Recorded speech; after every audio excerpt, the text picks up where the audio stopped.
Kobe was my dear friend. He was like a little brother. That's a foul all day long. Oh, I know you ain't talking. I know you ain't talking. Hey, you only got 3 now. I get 6. How do I get that foul? You only got 3 now. You right, can't say none of that. And Mike, you gotta shoot it quick. I'm getting to that. No, I had you already. Yeah, but I'm getting to that. I know where you're going. I'm getting to that. No. You gotta get up quick. If you knew where I was going, why you go for the fake? Mike, after you fake the ball, where else you gonna You go? left your feet. Yeah, but where else you gonna go? In the game, I go for you. I spun all the way around. I go for these ribs right here. I spun all the way around and got you. LeBron always moves strange, not like Kobe. Yes, you heard correctly. Michael Jordan is stating unequivocally that he has never liked or admired LeBron James. And he is not merely making fun of him, and I will be breaking down the whole story of Jordan and LeBron's feud today. From how MJ rejected the hoopla around the chosen one to the unexpected reason Kobe received the mentorship that LeBron never received. Await the startling revelation that MJ made regarding Diddy and LeBron. Believe me, there is far more to this than you may realize. Let us get started. Jordan thrived on competition. As anyone familiar with him can attest, he is referred to as the NBA's most brutal winner ever. It is not an exaggeration either. He had more in mind than simply defeating opponents. He desired to degrade them and break their morals. When you retire, you do not lose that kind of mindset. It persists. Additionally, it influences your perception of everyone who follows you. Imagine Jordan watching the media in 2002 exalt a high school student from Akron, Ohio, by claiming that he was the chosen one on the Sports Illustrated cover. Journalists were speculating that LeBron might overthrow Michael before he had even played a single NBA minute. And that was not good news for Jordan's future. He and the empire he created, which includes 6 championships, 6 MVPs from the finals, and a brand that still controls footwear and culture decades later, were directly targeted by that. Jordan was not cheering from the sidelines as the media began to hype LeBron James as the winner. He was annoyed, because greatness, in his opinion, should not be bestowed upon you by a magazine cover. Brick by brick, season after season, it was meant to be earned the hard way. As you may recall, Jordan entered the league in 1984 and had to overcome the Pistons, a bad boy team, and criticism that he shot too often. He had to establish himself year after year until his 6 titles and his stature as a worldwide legend finally overshadowed any news. Just take a look into Jordan's past to see how personal this was. Instead of being kind, he used his Hall of Fame speech in 2009, the most important night of his career, to make amends with executives, coaches, and players. LeBron Smith was a guy, when I got cut, he made the team, on the varsity team. But he started the whole process with me, because when he made the team and I didn't, I wanted to prove not just to LeBron Smith, not just to myself, but to the coach who actually picked Leroy over me. I wanted to make sure you understood you made a mistake, dude. He is that person. You can bet that Jordan's mental filing cabinet was filled with receipts when the media announced that LeBron was the heir apparent. LeBron acknowledges the distance in their connection. This is exactly what LeBron stated on the Pat McAfee show in 2025. You and Michael at a good spot. Who, me and Michael? Jordan? Yeah, we're a good spot.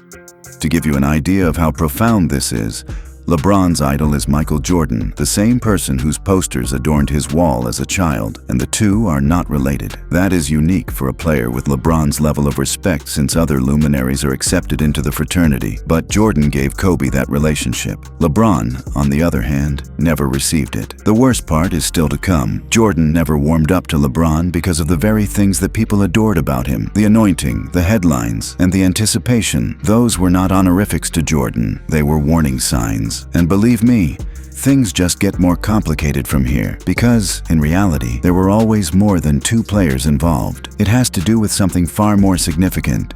Jordan defended the throne, established an empire, and refused to allow anyone to alter his legacy. In addition to dominating basketball, Michael Jordan changed the definition of what it meant to be a world-renowned athlete. NBA players were certainly big before him, but they were not superstars. The league was dominated by Magic Johnson and Larry Bird in the 1980s, but Jordan brought it to a whole new level. He developed to become a legitimate brand, not just a player. Consider it. Decades after his retirement, the Air Jordan footwear line remains the most popular in the world. Children sung along to Gatorade's Be Like Mike commercials in schoolyards. He became a cinematic celebrity because to Space Jam, because every dunk competition, every finals moment. And for that reason, LeBron's arrival was extremely delicate. Jordan spent years defending an empire, so the throne was about more than simply basketball stats. And he heard danger rather than just noise when the media began speculating that LeBron may overtake Michael Jackson. Because here's another Jordanian fact. Legacy has become his obsession. Even after players retire and move on, Jordan continued to care about his ranking. It is evident in his interviews. He becomes defensive if someone makes the suggestion that another athlete might be the greatest of all time. He will remind folks that he went 6 for 6 in the finals and gently disparage other celebrities. Think of how he would have felt if a teenager had been heralded as the next him before they had proven anything. Additionally, keep in mind that Jordan never hesitated to smash threats. Throughout his career, he decimated any young players who attempted to approach him, or when, after being compared to Clyde Drexler, he buried him in the 1992 finals. Yes, that was his way of thinking. You have to earn the right to share his airspace. He will remind you who is in charge even then. Jordan drew the lines of battle in the media since he could not do that on the court with LeBron because their careers hardly overlapped. You must keep in mind how they differed in their creation if you want to comprehend why Michael Jordan was so irritated by the entire Chosen One cover. Jordan was passed over, not selected. As a sophomore, he was cut from his high school varsity squad and transferred to North Carolina, where he had to compete to get playing time behind more experienced players. He was not even the first pick when he joined the NBA in 1984. He finished third, behind Sam Bowie and Hakeem Olajuwon. His career literally began with uncertainty and challenges, and let us face it, the NBA had never had such a surge of excitement around LeBron. As a high school student, he appeared on ESPN, and before he even graduated, his performances sold out arenas. By the time of the 2003 NBA draft, he was being hailed as the basketball savior by Jay-Z, Nike, and ESPN. Nor did the comparisons take long. Before ever playing an NBA game, LeBron inked a $90 million Nike contract and wore number 23. In addition, he is literally known by the moniker King James. It seemed as though the world was setting him up to become the next Jordan without him having to prove it. The problem is that Jordan's competitive streak was more about control than it was about opponents. He desired to have authority over his legacy, the story, and who could be mentioned beside him. Jordan continues to disparage LeBron even after all these years, as evidenced by this interview. Between the two, that'd be a tough choice. But 5 beats 1. This was the tipping point because Jordan perceived the selected cover as an attempted coup if it represented LeBron's coronation, and he believed that only one player was deserving of the title of his deputy. That's a foul all day long. Oh, I know you ain't talking.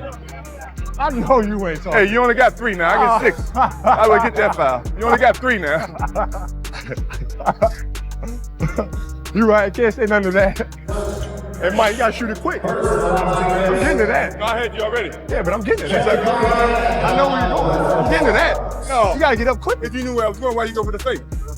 Mike, after you fake the ball, where else you gonna go? You left your feet. Yeah, but where else you gonna go? In the game, I go for you. I spun all the way around. I go for these ribs right here. I spun all the way around and got to you. Because Michael Jordan has made it very evident over the years that LeBron James was not his real basketball little brother. Kobe Bryant was the one, and it is easy to see why once you break it down. Let us start by discussing personality. Jordan and Kobe had nearly the same wiring. They are both vicious, cold, and compulsive. He had no desire to win favor. He was attempting to inspire fear, that fierce rivalry, the readiness to take 40 shots or remove a teammate from the attack if it meant victory. That's exactly the way Jordan played. Jordan could never see himself in LeBron, but he did see himself in Kobe. Making the right basketball play has always been a bigger part of LeBron's game. As a pass-first superstar, he prefers to find the open player rather than try to make a shot. That is selfless to the typical fan. Jordan, however, thought it appeared soft. The alpha dog always takes the shot in his environment. The work ethic comes next. Jordan served as Kobe's career role model. He imitated the fadeaway, the footwork, and even the body language.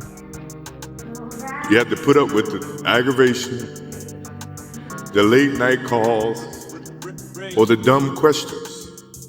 In some interviews, Kobe openly acknowledged that he contacted Jordan at odd hours of the night to inquire about his thinking, movements, and counters. Conversely, LeBron never pursued Jordan's favor in the same manner. He certainly looked up to him, but his journey was different. He did not want to be the next Jordan, he wanted to be LeBron. The link never developed as a result. Kobe was my dear friend. He was like a little brother. Additionally, do not undervalue the emotional component. Jordan gave a heartfelt and memorable eulogy at the memorial when Kobe passed away in 2020. He referred to Kobe as his younger sibling. He broke down in tears, expressing how much their relationship meant to him. There was no performance there. It was true love. Kobe, in his opinion, reaffirmed the Jordan Way myth, that vicious, win-at-all-costs mindset. LeBron stood for something fresh and unique. I am referring to friendships between teams, player empowerment, and even political activism. LeBron's style of leadership may have seemed alien, even dangerous to Jordan, who during his playing career assiduously maintained his reputation and shunned controversy. Because of this, Jordan's remarks about Kobe are still warm and sincere, but his remarks about LeBron are still brief and technical. The crazy part comes next. The Diddy rumors just made matters worse. Because when rumors about LeBron's appearance and personal life began to circulate, Jordan's distancing became more like validation rather than a sign of disinterest. Michael Jordan once claimed that LeBron's movements were usually odd, unlike Kobe's. Do you recall that? Then he made the comment regarding Diddy's actions. Things started to get extremely intriguing at that point. Now, let us be clear before you dismiss this as simply another Twitter rumor. This is what Michael Jordan truly stated. LeBron always moves strange, not like Kobe. And when the Diddy stuff came out, I knew I was right all along. That's why I chose to mentor Kobe, not him. Jordan, you have also undoubtedly seen the video of LeBron saying, "Ain't no party like a Diddy party," while he was chatting with Diddy live on Instagram. Yes, this one. Everybody know ain't no party like a Diddy party, so. Yeah, that's what's up. Yeah. From late-night celebrity events to casual Instagram moments like that one, he was linked to Diddy's entourage for years. Yes, it was mostly just noise. However, those were no longer jokes when Michael Jordan brought up the Diddy issue. It had been weighed by the GOAT himself. Let us review the background. After years of charges from former girlfriends, including Cassandra Ventura, accusing him of a lengthy pattern of abuse and coercion, Diddy was found guilty on 2 counts in 2025, ending a protracted judicial struggle. For more than 10 years, there were numerous cases claiming exploitation and violence. That is the truth about the Diddy party videos. Celebrity party antics were not the only thing involved. They were connected to a subject of intense legal investigation. That is where things start to become serious. Jordan's cold shoulder was legitimate, even LeBron supporters had to acknowledge. Because it sticks when the best player ever says, "You do not move right, looking at you." The problem with LeBron James and Michael Jordan, however, is that their conflict is not isolated. Beefs have long been the lifeblood of the NBA. To be honest, half of the league's history is not so much a sports timeline as it is a mixtape of resentments. MJ versus LeBron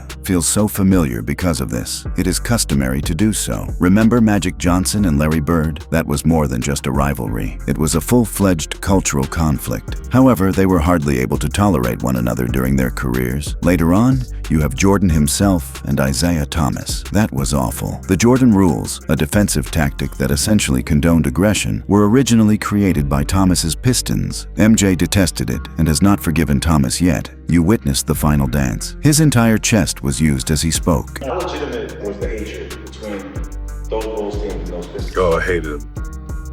And yeah, he carries even to this day. It is still standing after decades of meat. Then there are Kobe and Shaq. Even though they are on the same team and have won titles together, the two men continue to make fun of each other in interviews and even on rap songs. That is the epitome of NBA drama. The absurd thing is that their story became legendary because of their beef, because the tension is what people remember, not just the rings. Therefore, it is not shocking in the NBA community when people remark that Jordan does not meddle with LeBron. The league is nearly ingrained with beef. The media feeds it, fans anticipate it, and players know inwardly that it contributes to their narrative. But here's the funny part. NBA feuds are similar to celebrity feuds or rap feuds. Even when they appear professional, they are always personal. Rappers will disparage one another over tracks, but their true motivations are ego and respect. The same is true when celebrities disparage one another in interviews or subtweet each other. Simply said, the NBA has been doing it louder and for longer, and the fans love it. Each of Jordan's icy quotes is examined. It becomes a meme every time LeBron gives MJ kudos and does not get his energy back. Each comment or rumor adds fuel to the fire. Arguments feed the NBA machine.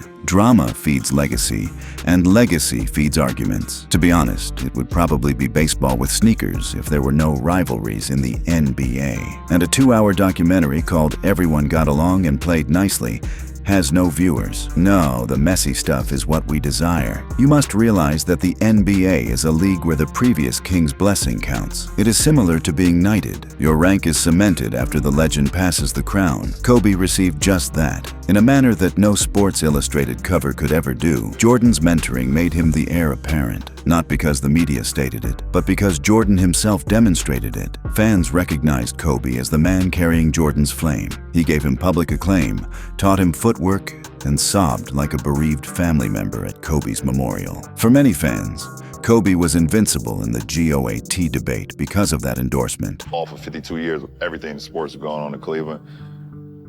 And then after I stopped, I was like, that one right there made you the greatest player of all time.